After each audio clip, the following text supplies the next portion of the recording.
కొంతమంది అంటే ప్రభుత్వం వచ్చి ఏ నెలలు అవుతున్నా పథకాలు ఏమి రావట్లేదు అంటున్నారు కదా.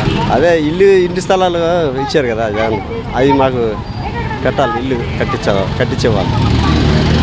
అది మా కోరిక. అది మరి జగన్మోహన్ రెడ్డి ట్వీట్ చేశాడు, చంద్రబాబు నాయుడు గారు తల్లికి వందనం ఇస్తా అన్నారు, ఇప్పటికీ పిల్లలకి ఇవ్వట్లేదు, స్కూల్స్ ప్రారంభం చేయాలి అని చెప్పేసి మీరేమంటారు? మా పిల్లలు పెద్దోళ్ళు అయిపోయారండి, పెద్ద చదువు చిన్నపిల్లల గురించి మాకు తెలియదు.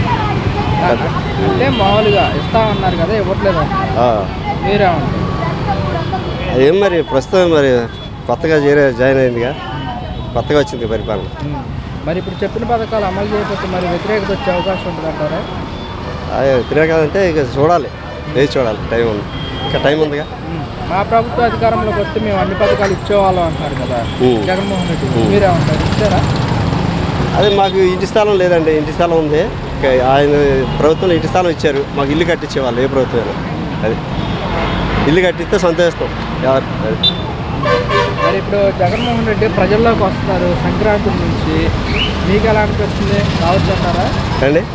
జగన్మోహన్ రెడ్డి సంక్రాంతి నుంచి ప్రజల్లోకి వస్తున్నారు, ప్రజల తరఫున పోరాడతామండి, మీకు ఎలా అనిపిస్తుంది? రానివ్వండి, ఆయన చెప్పేది కూడా వినాలిగా, ఎవరు చెప్పినా, ప్రతిపక్షమైనా ఎవరైనా మనం చెప్పేది వినాలి, తినేదాన్ని బట్టి. అంటే వచ్చి ఏ నెలలు అవుతున్నా పథకాలు ఇవ్వట్లేదు, మేము వస్తే అన్ని పథకాలు ఇచ్చేసే వాళ్ళు అంటున్నారు కదా. అలా చెప్తారండి, మరి అమలు చేయాలంటే టైం పడుతుందిగా, టైం పడుతుంది ఏదేనికైనా. వాలంటీర్ విషయానికి వస్తే అండి, వాలంటీర్స్ ఏమంటారు? వాళ్ళు లేరు కదా ఈ ప్రభుత్వంలో. ఆ విషయం అయితే మనకు తెలియదండి, వాలంటీర్స్.